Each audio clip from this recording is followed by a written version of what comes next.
This show is sponsored by BetterHelp Online Therapy. You are your greatest asset. It's time you started investing in that. Visit betterhelp.com/double toasted and take care of you. Neither one of you is going to kill your spouse. You're many things, but you are not murderers. You're like, shit. I don't know nothing. Like, God damn, we can get our money back. Exactly. This bitch is a quack.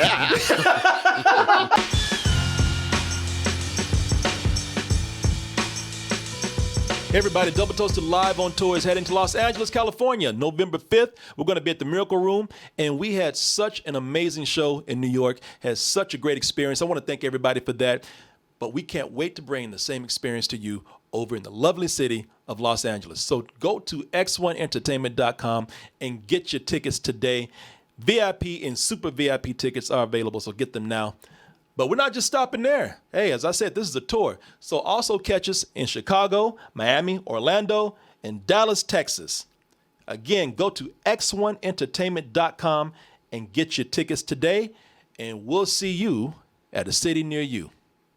Hey everyone, support our Patreon, which helps us to continue bringing you our live streams, videos, and podcasts while bringing you new content such as exclusive live streams and animated shorts. You know, I've been a fan of...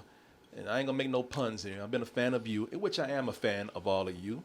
I wouldn't be able to do this without you, but I'm talking about the show, the series You. Been a fan of that show since season 1 when I was confused because I heard it was on Lifetime and then it went over to YouTube and Netflix. And I think it was on Crackle at one time or something. I said, I can't keep up with this damn show, man. But everybody was talking about it. I checked it out and I said, let me see what this is all about. I finally nailed it down and was able to watch a few episodes. And there you were. Every account set to public. You want to be seen, heard, known. Of course, I obliged.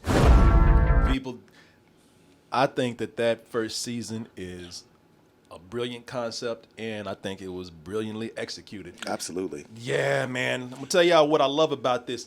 It goes between a dark thriller to a downright horror film, but it's narrated by the killer, who looks at himself as a hopeless romantic. And so it's narrated by him. So the shit is a romance.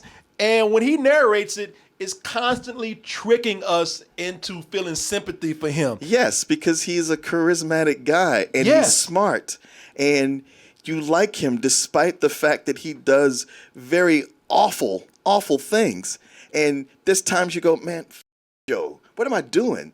And then he'll win you back. Yeah, until he kills you. Yes. Yeah, man. Yeah, that hopeless romantic thing. You know, I mean, not that they deserve to die, but he's surrounded by shitty people, man. Yeah. Even spoiler alert here, but even the girl that he's stalking, man, she does not deserve to have this guy in her life. But even she is like a bimbo in a way. She's just. I mean, yeah, you know, he's with people who are shallow. Yes. And they will do some things that'll make you angry enough to where you almost think they deserve it or you root for him over them until he does something that makes you snap back and go like, oh, that's right, he's a complete stalker and a psychotic. The writing in this is so brilliant that this is a lesson in writing to make people relate to the character. You can write something so well that you can make people relate to a total sociopath. A homicidal sociopath. And even if you want to, here's the scariest thing about it, he's somewhat of a sexual assaulter too. Oh, absolutely. And at times, because you were so in his head, you become him and you just start rooting for him and you start agreeing with him in some cases. They're like, yeah, that mother go. No. Wait a minute, what am I saying? That's wrong. Wait, what am I, stupid? No, that's not how that goes, man. And it was time like, come on, Joe, you can get out of this. Yeah, that's like, what am I doing? Brilliant show. I'm so glad I discovered it, man. I was hooked when I saw it. And I did a review saying, I don't even know if people are into this that much, but I'm going to talk about it because y'all need to see this, man. And loved it, man. And by the second season, I was still loving it. But I'm like, all right, y'all a little trashy now. You know, by the second season, it was like a cross between Breaking Bad and a CW soap opera, man. Did you see season 2? Yeah, I did. What'd you think about season 2? Yeah, I didn't like it quite as much. You know, it has to stretch things for it to keep going. But there's another thing I found that I wasn't liking, and it's something that an element that takes over season 3. Listen, like so many shows that I started watching and loved, it took the risk of the more we do this, all right, are we doing this? We going on? We can stop. But if we do this, it might get silly. Sure. It might get a little sillier. And, you know, and this right here, man, you know, as much as I love the first one, it took the risk of getting sillier. And, you know, and really, y'all, yeah, it did. It continues to get sillier because how long can a guy continue to be a creepy-ass stalker getting away with leaving tons of bodies behind him in his wake, in his path? I mean, come on. You can only do that so long before you start manufacturing what seemed like phony and fake ways for him to get out of these situations. Sure. And that's why I had to see the third season of You. I've been keeping up with it. I enjoyed last season, but I did describe last season as said, man, it's trash TV. And I mean that in the best way. Mm-hmm. I mean, I don't like it anymore for the brilliant writing. I like it because, man, you really are grabbing me and I want to see what happens next. You're wrapped into it. They keep getting in situations like, how are you going to get out of this? Yes. What's going to happen next? It's stretching credibility, but it's still fun. Yeah, and that's what I had to see with season 3. I said, look, we already got crazy with season 2, but god damn it, you're having my baby part. I'm having your baby. I'm just kind of like, at me, man. I want to see where we're going with it. If you haven't seen season 1 and season 2, that's possibly going to be a spoiler for you because we have to talk about those things if we're going to be talking about season 3. But I'm going to try to keep it to a minimum with season 3. But the main reason I'm talking about season 3, besides you guys saying, hey, are you going to talk about season 3? And me wanting to come in and just watch the show because I'm a fan, I want to see if they can maintain. I mean, at this point, we really are jumping sharks and going wild now. And, you know, I'm just, even sharks are like, stop. Y'all stop jumping over me. You're making me nervous. I will get you next time. It really is jumping sharks right now, man. Can they really maintain a third season, man, with what's going on? They already got me hooked on that baby cliffhanger right there. What is the baby about? What is going on with this new woman in his life? What's happening with old Joe? Now that Joe has moved on to a new environment, what is happening here? Well, let's go ahead and take a look at season 3 of You, and that'll be the main thing. Does it still work? Has it maintained? It's changing me. For you, I'd move to some. That mother got a baby? I know you said he has a baby, but what? Really? Yeah. And he's in the suburbs too? In the suburbs and married.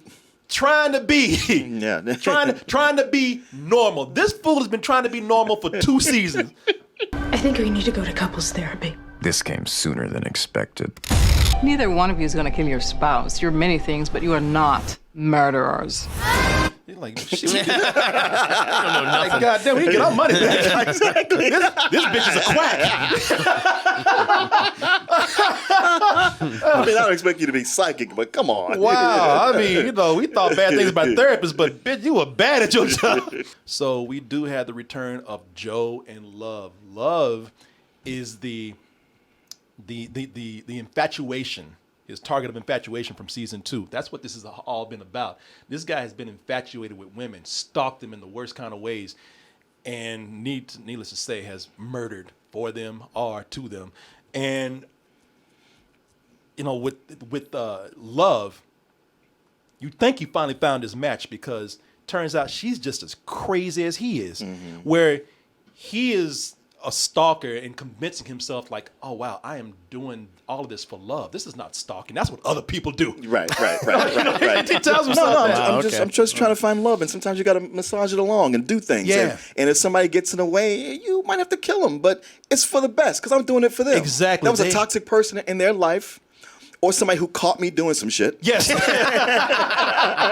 And they needed to go. Right. It's for the greater good. But it's always at the end. This guy kills selfishly for himself. He has an anger inside of him.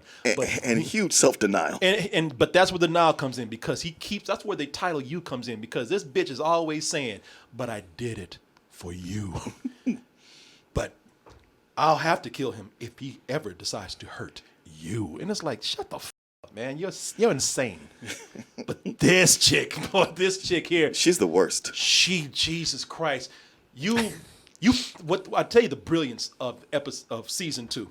Not as good as season 1 in writing, but the brilliance of it is that they made her a victim. And she was a victim of him. But it turns out that she does have impulses and anger issues much worse than he does. Yeah. And at first you think that they're made for each other. Yeah. And God damn it, they made me feel for Joe again, because it's like, Joe, why this chick? Man, out of all the crazy bitches out there, why this one, man?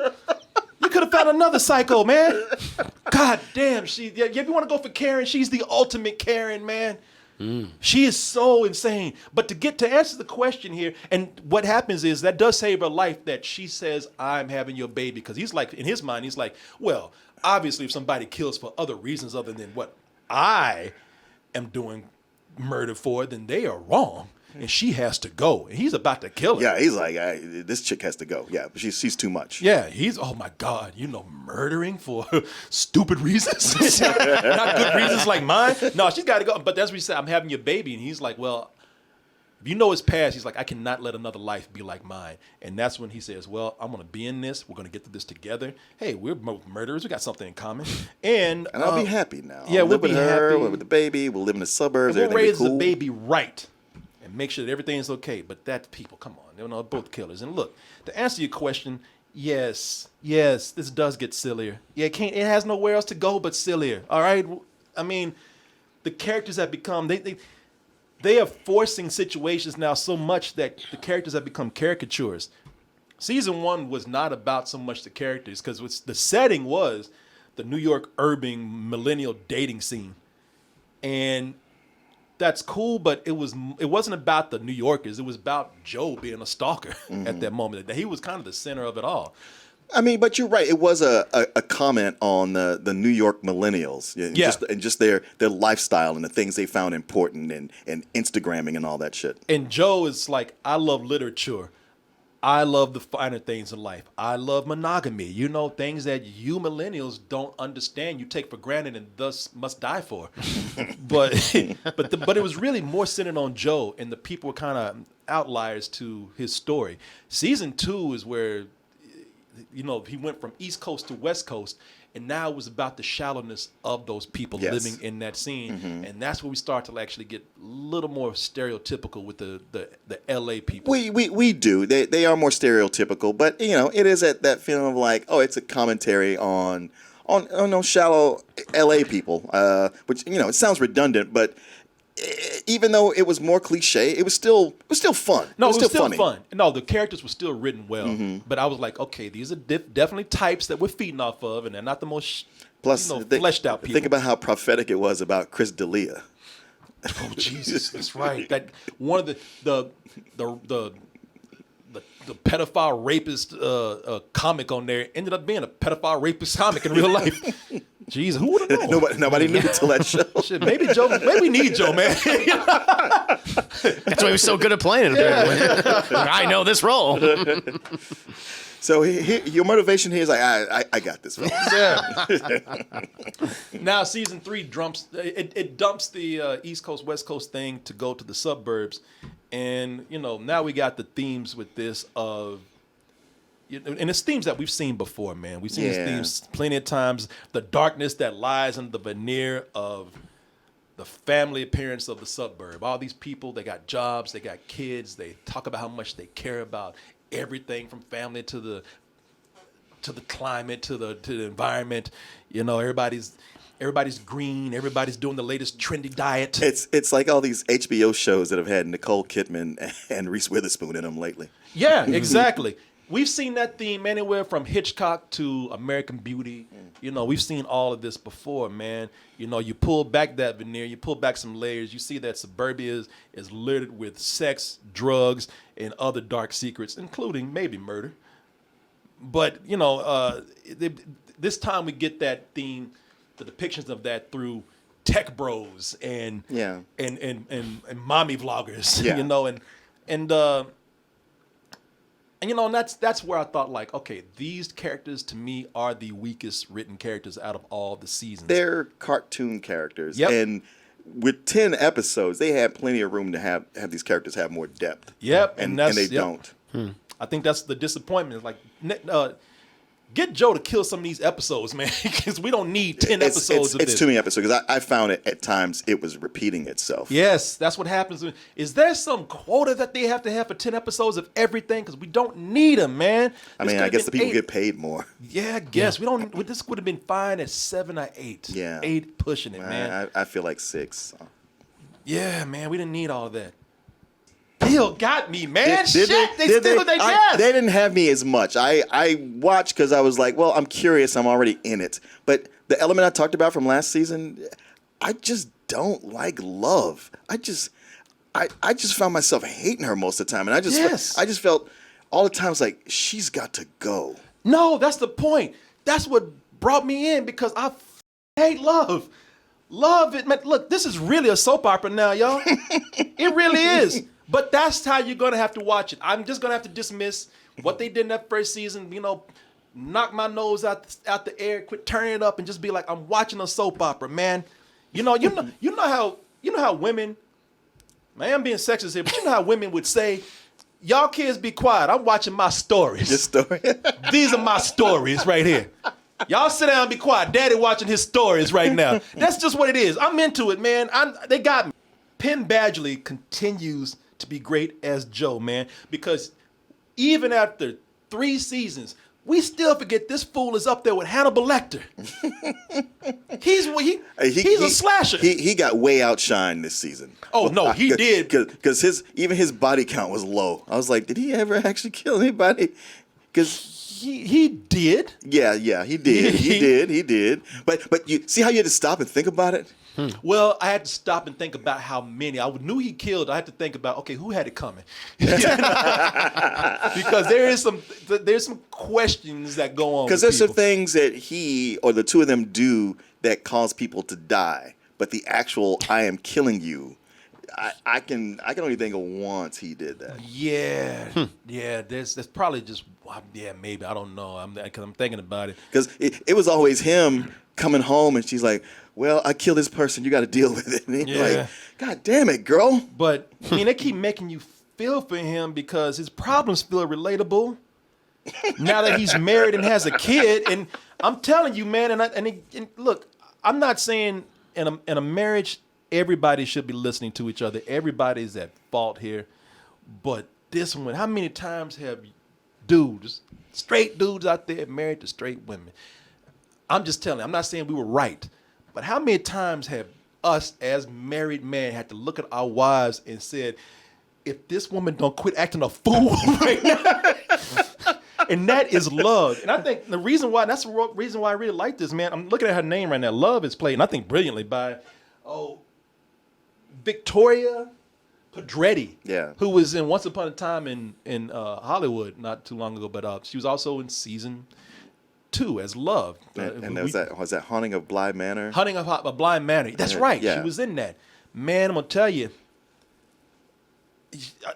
looking at her in this, I mean, it's amazing how moments they can make her feel like she is the victim here. She is a victim of neglect. She isn't a victim of misunderstanding. Oh, Joe, you pushed her to this shit. She had it in her, but you pushed her. And then there's other times where like, you gotta go. Yeah, this chick is crazy. I only ever had that feeling of she's got to go. There were times I felt bad for her. I did really feel bad for her. They did. I wanted to. They had some scenes where it's like, okay, she's ill, man. You know, if I can feel for Joe, I can feel for this chick, and she obviously is mentally ill. She is gone. And the reason why I felt bad for her is because, seriously, man. I mean, look, she has to be responsible for her actions, but Joe will push her mother. Man, Joe being around Joe is so, because Joe, I'm not gonna say anything about Joe, but both these people, they're what I love about it is that these are two people with a lot of baggage. Yes. And either baggage or old habits or even addictions, and none of them can let it go being into this. Yeah. And you watch this, and if I had to describe this season to somebody, I would say it's like natural born killers if they didn't go on killing sprees but became domesticated and went to couples therapy. Okay. They're both killers, man.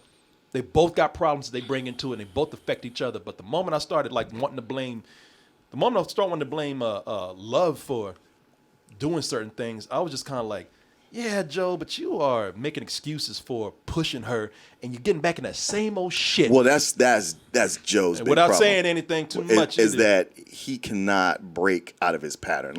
It's almost like they just get the last of their stuff moved into the house and drives off, and he's back at it again. Yeah, and I'm just so frustrated. And it's really frustrating that he figures that he's on a pattern. He knows it. He's like, I know what it is. I'm done.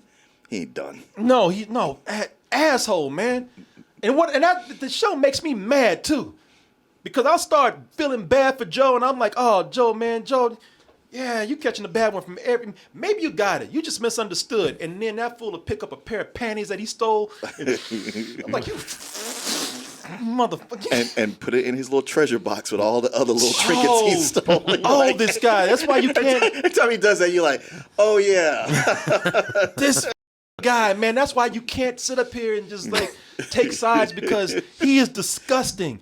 He is horrible. Yeah. And they write it so well to where it's like this is what has been a common thread in all these. They still write Joe so well where I know Joe is a horrible person. They still make me feel for him. And then that pool, he hides under women's beds and smelling their dirty panties and it's stalking their friends. I can't stand this guy. But then I'm like, oh, Joe. Man. Because on some level, it's like, well, he really cares, though. He goes an extra mile. If a woman feels like she's being ignored, he's paying all the extra attention. No. But there's also more scenes of his childhood that show all right, this is how he kind of got like this. It's not an excuse. It is not. They're not even close. But there is something to it. I always, like I said, especially with the first season, I watch Joe and I go, Joe is Christian Grey without money. Yeah, he should. Okay. Hey, he's a good-looking guy, and he knows, how to do the romance and everything, but he's really a creep. No, he's the creepiest of creeps, man. Shit, even creeps will look at him and like, what you doing? Dude, come on. Get your ass out of here, you nasty mother. Get my binoculars back. While everybody else is caricaturish and cartoonish and exaggerated, their marriage is an allegory for modern marriage, man. It is. And it really works well. There's a lot of stuff there. It's a lot of realistic commentary on modern marriage. It's fascinating to look at a marriage falling apart that probably cannot be saved because it's not just because they're murderers. Like I said, they bring in a lot of things, mostly because of jealousy and mostly because of selfishness, and both of them wanting to be right all the time. Well, there's also that thing of them just having a child. And it does, it'll stress your marriage. Feeling tired, neglected, like the other person's not pulling their weight. Yeah. Like all that they were going through, I was like, this is familiar. It's a cautionary tale. This is probably the best written part of this is how they handle their marriage, from going to couples counseling to the cautionary tale of there's so many people who get into a marriage without knowing their partners. Oh yeah. You think you have all this in common. How can we, that's the ultimate thing. We kill people. How can we not have anything else in common, man? And you don't realize how much they don't have in common until that baby comes, until they start living with each other, and they keep those stakes high. Because the whole time you're looking at these two immature idiots over here, these dangerous people too, and you just keep thinking, this poor kid, man. What is going to happen to this poor baby? Can I tell you why I didn't think that? Why? Because this did something that I see shows do all the time, where they write it in where the female partner, a character has a baby, and it's a big deal, and then from that point forward, that baby is constantly out of the picture. There's always some magic babysitter they have, or a mother is passed on to. So you might go whole episodes where the baby's not seen at all. And I see this in shows a lot, and it irks me because one, when you have a baby, getting a babysitter like that is not a thing. It takes planning. Always with my mother will come over and watch it. It's like that's not even a guarantee. Love is from, and this is part of Love's problem, she's from a privileged family. The mom is messed up and the mom is rich. So the mom comes over whenever she wants to. The other thing is I was, maybe it's because I don't have kids, but I thought these fools were so sinister and crazy that even when the baby wasn't around, that baby was always in the back of my mind. I was like, Jesus. And like even when the baby wasn't there, I was like, stay there. Don't give that baby back to them. Run! Run, baby, run! Especially when you see Joe's terrible past, because I get it, man. Joe does not want that to happen to his baby. Yeah, he's doing everything he can to not have the baby go through what he did. And it's like, Joe, you're incapable of doing that, man. Mm-hmm. It's like no matter how hard you try. The neighbors, though, are weak to me, man. They're so caricatured and cartoony. Like the neighborhood queen bee that they got here. Shelly. Yeah. Looking at this actress's name over here. Sherry. Yeah, Sherry and Carrie, her husband. Shalita Grant. Sherry, yeah, it's like, yeah. And they sound as they sound as obnoxious as their names, man. But yeah, she's the mommy vlogger that we were talking about. The queen of the neighborhood. Yeah, she's the queen bee of the neighborhood. She's running things, and everybody's so scared to cross her. The main mean girl. yeah, man. And you look at Sherry, and I mean, she's a mommy vlogger, but she's a caricature of whatever we think of as mommy vloggers. Newborn, Oh my God. I completely understand. I'll share all my secrets. That tone, warm with an undertone of peace. This bitch is dead. Man, that's another thing, because they detest the suburbs and people living there and the way they portray these characters. You can't blame them. But it's like, okay, they got me again. Because at first I was like, yeah, man, I got to get out this place. And I was like, wait a minute, I'm listening to a man. He's only bored because he can't go out and murder as much as he wants to feed his insatiable need to stalk people. True, but that place is awful. That's, again, where I think the writing excels, is because this guy's never going to be satisfied. True. No matter where he is. When he's in New York, it was like he detested the New York millennials there. LA, these people are so shallow. Oh my God, the suburbs. That's another thing about this character, is that he's a pompous character, man. He thinks he's so better than everybody else. But the thing is, he thinks he's better than everybody else because he's unhappy, because he can't stop stalking people in this pursuit to find the one. Mm-hmm. So every time these guys talk, you're like, oh, Joe's right. He's so smart, and he is written so smart that he gets in your head. Guy, man, I'm mad because he got me, man. Oh, come on! You don't find yourself agreeing with it most of the time. I do. That's the problem. Until I think about it, like, what the hell you talk? What are you doing? Until he's full of shit. But the characters, they're just devices, man. They're not real characters anymore. They're devices to keep you hanging in there. They're victims either to be caged or killed, or to just create complicated situations. And usually the complicated situations here, again, is in the most soap opera style. Mm-hmm. Oh my God, I'm cheating on my husband with the neighbor's kid who's barely out of high school. Ain't that some that's not even soap opera. That's Mexican soap opera. That's novella, man. We ain't even CW no more. We on Univision now. Well, that's one of the things where, like, the first scene he shows up at, he's just aggressively flirting with her, and talking about the neighbor's son. The neighbor's son. Theo. Yeah, Theo, who we just saw in Halloween Kills. And that was him. That was him. Yeah. Okay. Yeah. Him just showing up and flirting with Love, the wife, and aggressively, and she's like, all right. And it's like, and you go, okay, this could comfortably just be that and nothing more. Yeah. But because it's CW soap opera related, it has to turn into an affair later. Oh no, they go all in. Don't be stupid, okay? Oh, come on. We had like a line or two. He knew what he was doing. Yeah. He knew. Well, the cameras are rolling, so if I get within a certain distance from you, we have to make out. Yeah, somebody He's in both Halloween movies. He's in 2018 and Kills. Yeah. Somebody said it can't be that easy. Yeah, if you got trashy writers, it can be. Mm-hmm. They didn't waste no time with that. But the only thing, again, that just made me excuse is like, okay, she's crazy. She's insane. And really, her rationalization of everything, you think Joe is bad, hers is worse, man. There's so many times Joe has to come in. That's really when you agree with Joe. He's like, what the are you doing? What's wrong with you? Yeah.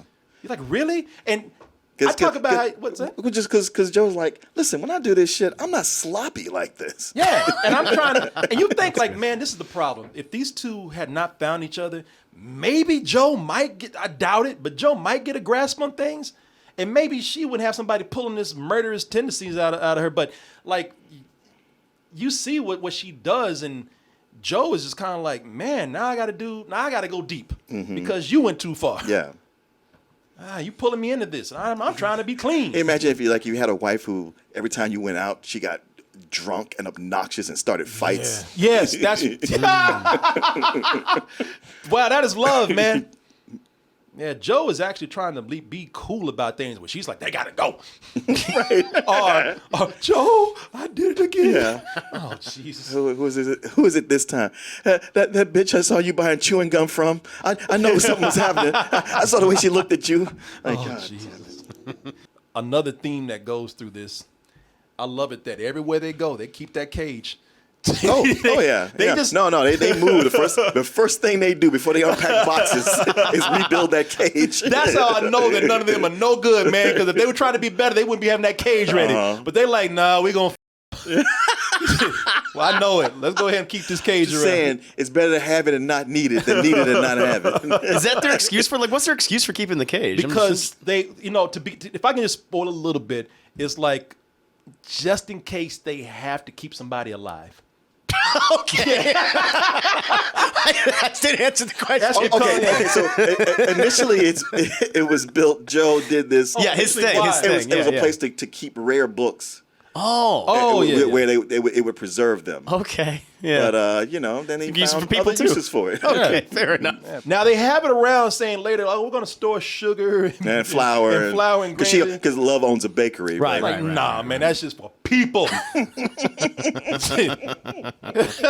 Cool. Like, it feels like this show is spinning its wheels, and it's going to reach an inevitable conclusion where, I mean, he's going to get caught. It feels like that because if this sounds to me a little bit, it's like, like, oh yeah. Because how else will you end this? If you gonna tell Chris? Don't put me in the room. Don't put me in the book room with the sugar. Because this kind of sounds like Dexter to me. Because it's like, okay, I get it. You have your code. You're killing people, but this is you're going to mess up eventually. You're going to stumble, and then it's going to be your ass. We'll see. I mean, yeah, we'll see. He manages to slink out of things. Like I always think of shows like Breaking Bad and The Shield, where we are rooting for what we think of as an anti-hero who's really more of the villain. And they're doing shit where you're like, how long can you keep getting away with this? Yes. And running about 5 seasons seemed to do it to where, okay, both shows are like, all right, we can't keep this going. Right. But also, in both cases, they had somebody on their ass after them. Like with Walter White, it was the cartel. Right. With Vic Mackey, it was internal affairs. Yeah. People who are like, nah, I'm watching everything you do. So far, Joe hasn't had that. Just some things. I'm talking about how, yes, do I think it holds up? More in the sense of like season 2 does, but still not on the level of season 1. Season 1 was just such a self-contained animal of its own that it's much better than what we've been doing here because you can tell where they've been intentionally trying to stretch this out. These manufactured situations that he manages to get out of, then okay. Well, plus like the thing he gets into something deep halfway through this season, where it's like, man, why this and now? It felt like this should have been something earlier and not have so many episodes. It's almost like they were like, all right, well, we got done with that one, but we need something for him to do. So yeah, there she is. Yeah. Well, I see why that is the case because, like I said, he's getting back in old Joe, old crazy Joe. But if I had to go in and actually do some criticism of this, I think that with this, the show wants to come across very liberal, and I will say that they do some things, man. Because with these people, first of all, I'm talking about the people that they have in here that are so stereotypes and whatnot, but they do make you feel for them because these people do have families. You know, these people, they do have kids, and you're like, all right, you know, I don't want to see these people die, even if they're really shitty people. You know, there's other people around them that probably need them. Certain episodes will make you question whether somebody should die, because first it seems like they're politicizing a certain point, but then you realize the consequence of what somebody did. I was like, I don't know about dying, but that was a horrible thing that person did. Mm-hmm. That person, he deserved a knock upside his head for that. Yeah. You know, they do. Yeah. They do make you think like, man, damn, now you getting me? Am I a murderer? Am I crazy? But it wants to come across as liberal, and I don't think it. That's the problem when one show tries to come across too much as either part of the political spectrum. I think for one, you know, there's nothing but every woman of color in here is with a white dude. It's like there's no like have you noticed this? Yeah. They're all very light-skinned women who are with white dudes. And even the past season, dark skin, light skin, you know, maybe a little colorism going, but talk about how liberal they are, you know, and love is blind. It's like, you know, every man of color, especially black men, they're all marginalized to non-existent. Actually, everyone who's black in this show is with somebody white. Well, women, like men too. Okay, there's a gay couple, but Hollywood's always been fine with, you know, we don't mind is the gays, yeah, they can have at it. Yeah, we don't mind if black dude gets with the white man, you know, because both y'all are out there. Right. But don't touch our women. But this show, I'm not saying that they're racist, maybe something they overlook, but every season has been, every woman of color has been with a white dude. And then all men of color have been on the sidelines. And I'm just saying, you know, hey, if you're going to be that liberal, let's go ahead and talk about that shit, because that's not coming across as much as you cool it like you think it is. The gay guys kind of feel marginalized in this, like they always do. Yeah. And the funny thing about it is they want gay dudes to come in and save the day for everybody. They want them to give word like these are magical, mystical gay dudes. That's true. But then when it comes to a scene where they have gay sex, I know y'all looking like me like, oh, Corey, but you want some ass or something? I'm like, look, all I'm saying is that you want to put in and represent the gay dudes, but then when gay sex is about to be introduced, it's a form of comedy to be laughed at almost shamefully. Yeah. I'm like, okay, get the out of here with that. Nobody want to hear that. And also, there are swingers here. I'm gonna tell you, you know, in what context, but there are swingers in the show, and they actually try to shame them. It's like, look, I'm not a swinger, all right, but I've done some crazy shit. I'm just saying, you know, that's a lifestyle between people who keep that to themselves and mind their own business, and they tried to make them look like freaks in here. You know, you tried to look down on them, and I'm like, okay, I'm not saying that you can't be a liberal-minded show. I don't even want you to be. I just want you to be a good story. That's all. Yeah. Like I saw that movie, The Hunt, where liberals were the villains. Yeah. Hey, it was fun. Yeah, I don't it was give a fun. It's a movie. But don't try to come across all progressive and liberal when you got these problems in here. Just leave that shit on the sidelines if you can't commit. So It's a bunch of half measures by what you're saying. I think so. I think so, man. Speaking of sex, also I have a problem with filming of sex in here. Now, yes, I like titties as much as any other man out there, but I'm not saying this because I want to see them. I'm not saying it because I'm that much of a pervert. But every sex scene in here, the women kept their bras on. I know, and that's so false. That just makes me go, why are we even bothering? That's phony, right? Yeah, it's very phony. Yeah, and it's like, come on, man. Every sex scene. Every I noticed that too. Everyone, and it wasn't like, come on, I want to see something. It's like, hey, you could change the angles and the lighting and even get body doubles. I don't care, but don't have them keep their bra on, because then it's like, well, what kind of sex is this? Yeah, it doesn't, like you said, doesn't seem natural. It seems unrealistic very much. But anyway, I did like it, man. I like it. If I was to give it anything, I would give it a matinee. And I can't expect it's going to go anywhere beyond that with season 4 unless we just get some really cool resolution with that. I didn't enjoy it as much as you, because I felt in the middle, like, you know, I could stop watching this and be okay. Man, I just don't enjoy Love's character at all. Some characters can be terrible and you just you enjoy them. You love to hate them. It was like, oh, what are they going to do next? But with her, I was like, the hell is she gonna do next? And why is she making everything so much more difficult than it needs to be? And I already brought up my issue with the baby and how, you introduce a baby, and then once you make, hey, we got a baby, and then it just kind of disappears. Right? Yep. You're out of here. We got other stories to tell. Whereas the season 1 for me was an enthusiastic full price. And the second was a high matinee. This one was more of a high rental for me. I still like it. I still want to see, what happens next. With a lot of my negative feelings towards her, and the whole thing was how it would get repetitive. Like, she would have an issue and get really mad about it and act out, and something got resolved, and then it would come back again. I was like, didn't we have this same argument 3 episodes ago? See, that's this shit again. I kept waiting to see. Oh my God, what is love gonna do next?